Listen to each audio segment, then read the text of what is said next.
31 dark Christmas facts that will shatter your childhood. Santa Claus used to kidnap bad children and drown them in rivers. Your favorite Christmas carol was written by a guy mourning his dead son. And that innocent snowman in your yard? It's actually a pagan fertility symbol. Welcome to the nightmare version of Christmas that Hallmark definitely doesn't want you to know about. We're counting down 31 of the most disturbing, illegal, and downright twisted facts about Christmas history that prove the holidays were absolutely deranged. Let's completely destroy some childhood memories. Fact 1. Let's talk about Krampus and his lesser-known punishment method that would get him arrested in 47 countries today. In traditional Alpine folklore from 16th century Bavaria and Austria, Krampus didn't just scare children. He literally stuffed the worst-behaved kids into his wicker basket, dragged them to the nearest river, and drowned them as a Christmas gift to their exhausted parents. Parents would genuinely threaten their children with watery deaths if they didn't behave, which is a parenting technique that would get Child Protective Services knocking today. So those cute Krampus decorations you see? You're celebrating a child-murdering goat demon who specialized in aquatic homicide. Fact 2. Silent Night has an origin story darker than emo music. The lyrics were written in 1818 by Joseph Moore, a priest who had just performed a funeral for his friend's infant who died on Christmas Eve. The "holy infant so tender and mild" wasn't poetic imagery, it was more processing the trauma of holding a dead baby hours before writing the world's most famous Christmas song. The church's organ was broken, forcing them to debut this grief-soaked lullaby acoustically. Every time you hear those peaceful notes, you're listening to a funeral dirge disguised as holiday cheer. Those candlelight services hit different when you realize it's a 19th century therapy session about infant mortality. Fact 3. Gingerbread houses are inspired by Hansel and Gretel, which is basically a horror movie about child abandonment and cannibal witches. The Brothers Grimm published this tale in 1812, and German bakers immediately thought recreating the witch's murder house made of candy would be fun for children to eat. The entire tradition celebrates a story where starving kids are lured into a trap by an elderly woman planning to cook them alive. Parents essentially taught kids, if strangers offer you candy houses, eat them and maybe push the stranger into an oven. It's trauma disguised as dessert, but apparently it made perfect sense to 19th century Germans. Fact 4. Rudolph wasn't an ancient legend, he was invented in 1939 by Montgomery Ward copywriter Robert L. May as a marketing gimmick to sell coloring books. The dark part? May was drowning in medical debt because his wife was dying of cancer while he wrote it.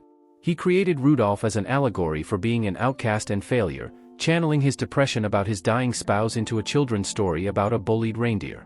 Montgomery Ward executives almost rejected it because they thought parents wouldn't buy books about disabled reindeer. That heartwarming song about acceptance? It's actually a widower's cry for help wrapped in commercial packaging, proving capitalism can monetize anything, including grief. Fact 5. Leaving cookies for Santa originated during the Great Depression as a lesson about charity when families were starving. Parents encouraged kids to share food even when they had nothing, but here's the twisted irony. Those same parents would eat the cookies themselves after kids slept because they hadn't eaten dinner. It was a psychological trick to make children feel generous while parents secretly scavenged their kids' Santa offerings just to survive. The ritual was reframed as magical proof of Santa's visit when it was just broke parents stealing snacks and gaslighting their children into believing in flying reindeer. It's poverty cosplaying as whimsy. Fact 6. Frosty the Snowman is about children creating life and watching it die, basically a crash course in existential dread for toddlers. The 1950 song depicts building a sentient being who gains consciousness, experiences joy, then melts to death within 24 hours while kids watch helplessly. The kids witness creation and destruction of life in a single afternoon, and we call this appropriate holiday content. Some psychologists argue Frosty teaches mortality and impermanence, which is fancy language for traumatizing children with animated death as entertainment. We're teaching kids that life is fragile, death is inevitable, and discarded accessories have divine resurrection powers. It's mortality education disguised as a snowman. Fact 7. The candy cane's religious meaning is actually retcon propaganda. In 17th century Europe, a Cologne choirmaster created sugar sticks bent into crook shapes to bribe kids into silence during long Christmas services. The hook wasn't religious, it was designed so kids could hang them on branches and keep hands busy instead of fighting during Mass. The whole blood of Christ symbolism was invented centuries later by American Christians who felt guilty about giving kids candy in church and needed theological justification. Candy canes are medieval bribery tools we later pretended had deep spiritual significance, which is how half of Christian traditions actually started. It's guilt-driven retconning at its finest. Fact 8. Christmas wreaths have seriously pagan origins that would horrify conservative Christians. In ancient Rome, people wore laurel wreaths as crowns during Saturnalia, the wild winter festival dedicated to Saturn involving week-long drinking, gambling, and activities violating multiple modern laws. When Christianity took over, the church couldn't stop the parties, so they slapped a Jesus sticker on the tradition. The circular shape represents eternal life now, but originally it represented the pagan wheel of the year. Even evergreen branches were chosen because pagans believed they held magical life force when everything else was dead. When you hang that wreath, you're putting a pagan party crown on your door and pretending it's about Christ. Fact 9.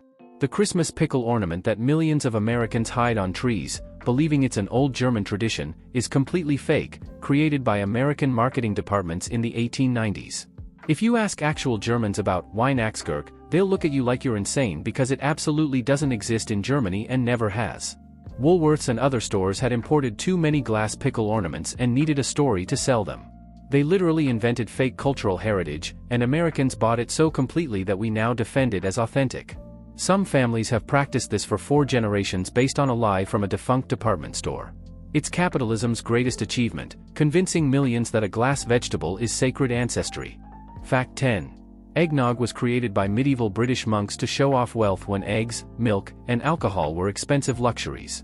The disturbing part? It was served hot and left sitting for hours during castle feasts with no refrigeration, basically a bacterial growth experiment risking salmonella and medieval plagues. High alcohol content was necessary to kill bacteria, meaning weak eggnog could literally kill you. In colonial America, eggnog caused a literal riot. In 1826, West Point cadets smuggled whiskey to make eggnog after alcohol was banned, resulting in the Eggnog Riot, where drunk cadets attacked officers with swords and fired pistols in hallways. That innocent holiday drink has caused both food poisoning and armed insurrection. Fact 11. The Little Match Girl, by Hans Christian Andersen, is regularly read to children at Christmas, and it's basically child abuse disguised as literature. Published in 1845, it's about a poor girl forced to sell matches on Christmas Eve. She can't go home because her father will beat her, so she stays outside striking matches for warmth. With each match, she has beautiful visions. Then she strikes all remaining matches, sees her dead grandmother, and dies of hypothermia in the street. Her frozen corpse is found Christmas morning with a smile. It's a story about child labor, domestic violence, and death by exposure, marketed as a touching Christmas tale. Andersen wrote poverty porn ending with a child's corpse, and we read it to kids while drinking hot chocolate. Fact 12. Poinsettias decorate churches everywhere, but they're poisonous and named after a massive slavery advocate. Joel Roberts Poinsett was the first U.S. ambassador to Mexico in the 1820s who brought back these red plants to his South Carolina plantation, where he fought to preserve slavery and opposed abolition. The plant was named honoring this horrific person. But it gets worse. The plant is toxic to humans and animals, causing vomiting and diarrhea. Every year, Poison Control fields thousands of calls about pets and kids eating poinsettia leaves, yet we place them within arm's reach of toddlers because they're festive. We're decorating with poison plants named after slavery enthusiasts, pretty accurate representation of problematic Christmas origins we collectively ignore. Fact 13. Medieval English wassailing wasn't friendly singing, it was extortion with melody. Groups of peasants would show up at wealthy homes, demand entry, and refuse to leave until given food, alcohol, and money. The songs were thinly veiled threats set to music with lyrics like, "We won't leave until we get some." If homeowners refused, carolers would vandalize property, curse crops, or physically attack them. It was home invasion with a festive soundtrack. The wealthy started leaving food outside to avoid confrontation, evolving into something less terrifying. But caroling started as organized crime with harmonies, proving even innocent Christmas traditions have roots in violence and coercion. So when church groups show up singing, remember their ancestors might have burned your house down. Fact 14. Nutcrackers are iconic decorations, but German folklore behind them is pure nightmare fuel. Legend says nutcrackers were given as gifts to protect homes from evil spirits, but they were designed to look grotesque and intimidating on purpose, the theory being evil spirits would see these terrifying wooden soldiers and flee. Some traditions claim nutcrackers came to life at night to battle mice and rats, which is why the famous ballet features toy rodent warfare. Parents told children nutcrackers were cursed princes trapped in wooden bodies, forced to serve humans by cracking nuts until someone broke the curse. Those cute mantle decorations are supposed to be cursed warriors in eternal servitude, fighting rodents and scaring demons. It's home security through cursed objects. Fact 15. Fruitcake was originally created as survival food for crusaders heading to the Holy Land in the 11th century. Medieval bakers packed dried fruits, nuts, and honey into dense alcohol-soaked cakes that preserved for months. Crusaders carried these calorie bricks into battle, and since they were indestructible, they doubled as emergency rations and blunt weapons. Some historians believe fruitcakes were occasionally used in combat to bludgeon enemies when swords weren't available. Victorian England revived it as a status symbol since only the wealthy could afford imported fruits. But here's the disturbing part: fruitcakes over 100 years old are still edible due to alcohol content. In 2003, scientists tested a 1941 fruitcake and found it safe to eat. If your food survives a century, it might not technically be food anymore. Fact 16. The original Yule log wasn't dessert or a TV screensaver, it was a massive log families dragged inside and set on fire for 12 straight days. In ancient Norse and Celtic celebrations, people would find the largest log possible, haul it into their wooden homes, and light it continuously from winter solstice through 12 days of Christmas. The goal was keeping it burning constantly, creating an obvious fire hazard in flammable buildings. Families saved partially burned pieces to light next year's log, creating a generational fire chain. Some versions required decorating logs with evergreen boughs and dousing them in ale before lighting, which didn't help with the "not burning your house down" situation. Modern Yule log cakes are cute, but they're domesticated versions of indoor bonfires that probably killed people. Fact 17. Santa is based on Saint Nicholas, but the real Nicholas was less about joy and more about punching heretics at church councils. In 325 AD at the Council of Nicaea, Nicholas became so enraged at Bishop Arius for suggesting Jesus wasn't fully divine that he walked across the room and physically assaulted him in front of everyone.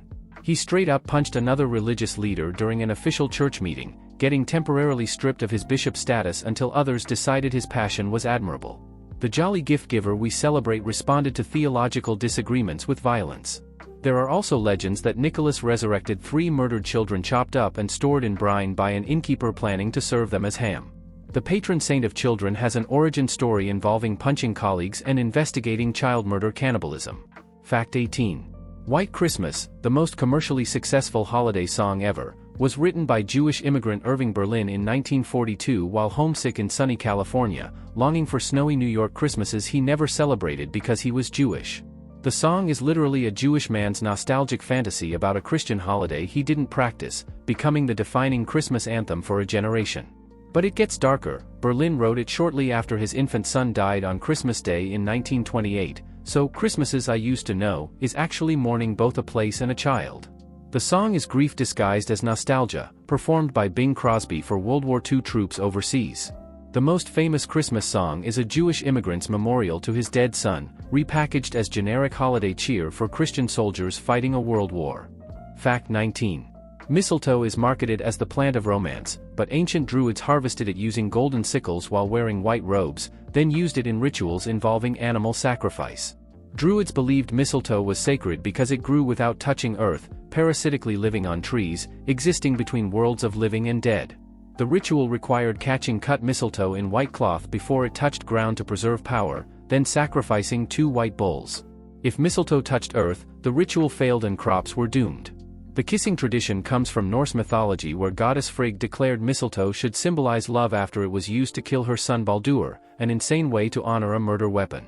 That romantic tradition is Druidic blood sacrifice and Norse murder mythology repackaged as office party harassment. Fact 20. The 12 Days of Christmas seems innocent until you analyze what's actually gifted and realize its absurd wealth flexing and logistical nightmare. If someone gave you all the gifts, you'd receive 364 presents total, including 184 birds, 40 gold rings, and 12 drummers needing payment and food. The modern cost would exceed $200,000, before considering housing and cleaning up after 23 live birds plus therapy from dealing with 30 people dancing and drumming in your house for 12 days. Some historians believe the song was coded catechism for Catholics in 16th century England when practicing was illegal, with each gift representing religious concepts. Others think it was a drinking game where you drink if you messed up the sequence. Either way, it's illegal religious coding or a drinking game, both more interesting than the boring version. Fact 21. Advent calendars seem harmless, but they were originally designed as tools for teaching children religious discipline through delayed gratification, psychological manipulation dressed up with chocolate. The first printed Advent calendar was created in 1908 by German publisher Gerhard Lang, who was traumatized by his strict Protestant upbringing where his mother only let him eat one cookie per day leading to Christmas. As an adult, he turned his childhood deprivation into a commercial product, literally monetizing his mother's control.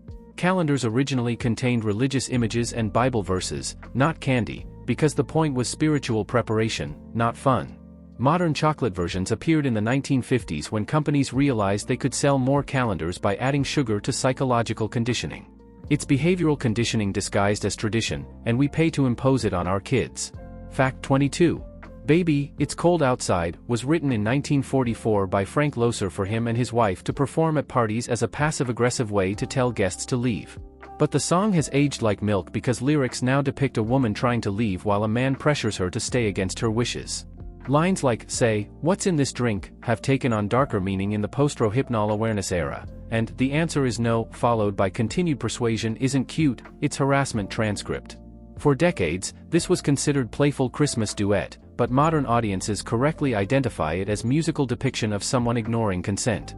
We've been playing a song about coercion at family Christmas parties for 3 generations and calling it romance, which says a lot about how normalized manipulation was in mid-century dating. Fact 23. In the 1800s, Victorian Christmas trees were decorated with actual lit candles clipped onto dry pine branches inside wooden homes, basically a tutorial on insurance fraud through accidental fires. Families would light dozens of real flames on dead trees and just hope for the best, keeping water and sand buckets nearby because fires were expected, not exceptional. Candles were held by metal clips that would heat up and occasionally fall off, dropping lit flames onto presents or carpet. Rich families hired servants as professional fire watchers to stand beside trees with buckets during entire celebrations. The invention of electric Christmas lights in 1882 should have ended this insanity, but people thought electricity was more dangerous than open flames, so candle trees persisted into the 1920s. Victorians were literally playing Russian roulette with fire hazards every December. Fact 24. The German tradition of Krampusnacht on December 5th involves actual adults chasing kids through streets while dressed as horrifying goat monsters, legalized child terrorism. In alpine villages, men wearing carved wooden masks, real animal furs, chains, and bells hunt children through dark streets, making terrifying noises, swinging sticks, and occasionally kidnapping naughty kids to drag through town in cages. This isn't a cute parade, it's genuinely frightening, designed to traumatize children into obedience. Modern kids still have panic attacks and nightmares after Krampus encounters. The tradition involves adults drinking heavily before putting on demon costumes, leading to injuries when drunk Krampuses accidentally hit children too hard. In 2017, a Krampus in Austria was arrested for assault after getting too enthusiastic with punishment duties. It's essentially the purge, but for kids. Fact 25. Christmas stockings come from a legend about Saint Nicholas secretly helping a poor father who couldn't afford dowries for his 3 daughters, who faced being sold into prostitution if they remained unmarried. Nicholas threw 3 bags of gold through the window or down the chimney, landing in stockings left by the fireplace to dry. So the stocking tradition origin is literally about a saint preventing child trafficking through anonymous donations, a much heavier backstory than anyone mentions while stuffing them with candy canes and gift cards. In medieval times, unmarried women without dowries actually were sold into sex work, so this wasn't hypothetical, it depicted realistic threats families faced. Saint Nicholas performed charity to save children from sexual slavery, and we've turned it into hanging socks on mantles filled with chocolate. Fact 26. Charles Dickens's A Christmas Carol is considered heartwarming, but Dickens wrote it in desperate financial panic in just 6 weeks because he was nearly bankrupt and needed a hit to save his career. He was so stressed while writing that he'd wander London streets for hours at night, essentially having a mental breakdown while crafting Scrooge's redemption arc. The book wasn't initially well received by critics who thought it too sentimental, and Dickens had to self-publish it after his regular publisher refused. He priced it too low and spent too much on elaborate binding, so even though it sold well, he barely made money. The story about a man learning not to be consumed by greed was written by a guy frantically trying to avoid poverty. The book that allegedly saved Christmas was written by a financially desperate, mentally unwell Victorian writer speedrunning a manuscript to pay bills. Fact 27. Leaving carrots for reindeer is a holdover from ancient Norse mythology where people left food offerings for Odin's 8-legged horse, Sleipnir, hoping the god wouldn't punish them during his wild hunt across winter skies. In the original pagan tradition, Odin would fly through the night with an army of the dead, and children were told to leave boots filled with hay, carrots, or sugar by the fireplace to feed Sleipnir. In exchange, Odin would leave gifts or coins, But if you forgot to leave food, Odin might take your soul instead, significantly higher stakes than not getting presents. When Christianity took over Northern Europe, the church rebranded Sleipnir as Santa's reindeer because people were too afraid of angering Odin. We're still performing a pagan ritual to appease an ancient death god. Fact 28. Christmas commercialization reached peak absurdity in 1939 when President Franklin D. Roosevelt tried to move Thanksgiving a week earlier to extend the Christmas shopping season and boost the Depression economy. Retailers complained that when Thanksgiving fell late in November, there weren't enough shopping days before Christmas, apparently an economic emergency requiring presidential intervention. Roosevelt moved Thanksgiving to the second-to-last Thursday, and half the country lost their minds. Some states refused to acknowledge the change, creating Franksgiving versus traditional Thanksgiving chaos where families couldn't agree which week to celebrate. The country celebrated two different Thanksgivings simultaneously for 2 years, splitting families and creating the most American Civil War possible. One fought over retail sales and turkey dinner timing. Congress passed a law in 1941 permanently fixing Thanksgiving to the fourth Thursday just to end the chaos. Fact 29. Figgy pudding, the dessert demanded by carolers in "We Wish You a Merry Christmas," isn't made from figs at all, and the aggressive lyrics about refusing to leave until you get some are historically accurate. Carolers would genuinely hold homeowners hostage until fed. The pudding was actually dense boiled mixture of suet, raw beef or mutton fat, breadcrumbs, dried fruits, and enough alcohol to preserve it for months. It would be made weeks in advance and literally hung in cloth bags to age like cheese, a culinary red flag. The figgy part is misleading because by Victorian times, figs were substituted with cheaper dried fruits. The pudding was so dense it was considered a meal replacement. One slice could sit in your stomach like a brick for hours.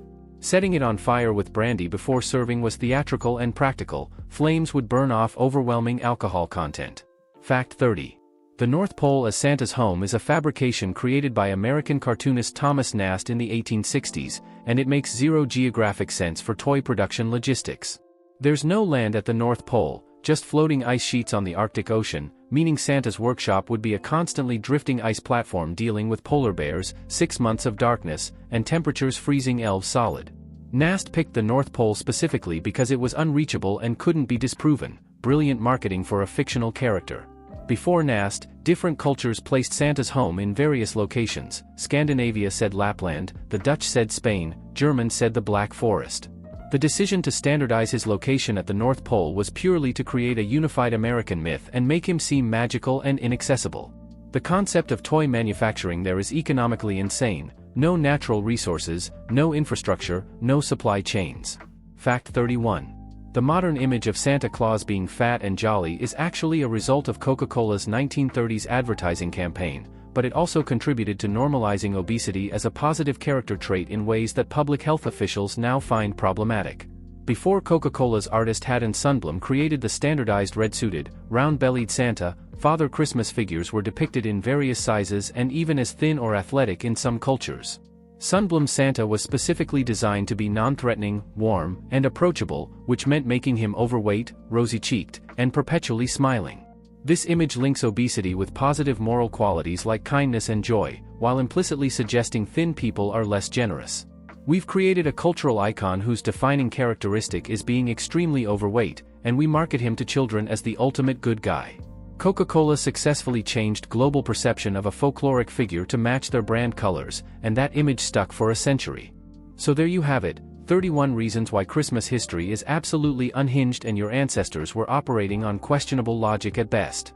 From child-drowning demons to depression-fueled novellas that saved an entire holiday, from burning massive logs inside wooden houses to carolers threatening homeowners with organized crime, Christmas traditions are built on a foundation of trauma, capitalism, and things that would absolutely get you arrested today. But here's where I need your help. I know the internet is a darker place than any history book, and I guarantee there are disturbing Christmas facts that were too dark, too weird, or too legally problematic even for this list. So I'm challenging you right now, drop your most disturbing, obscure, or messed up holiday facts in the comments below. I want to know what nightmare fuel I missed. Bonus points if it involves something still practiced today that nobody questions. And if you enjoyed having your childhood memories systematically destroyed by historical accuracy, then do yourself a favor and hit that subscribe button right now. Because we're just getting started with ruining your ignorance, one holiday at a time. Trust me, you haven't seen anything yet. Thanks for watching, and remember, The more you learn about Christmas, the less magical it becomes. Happy holidays.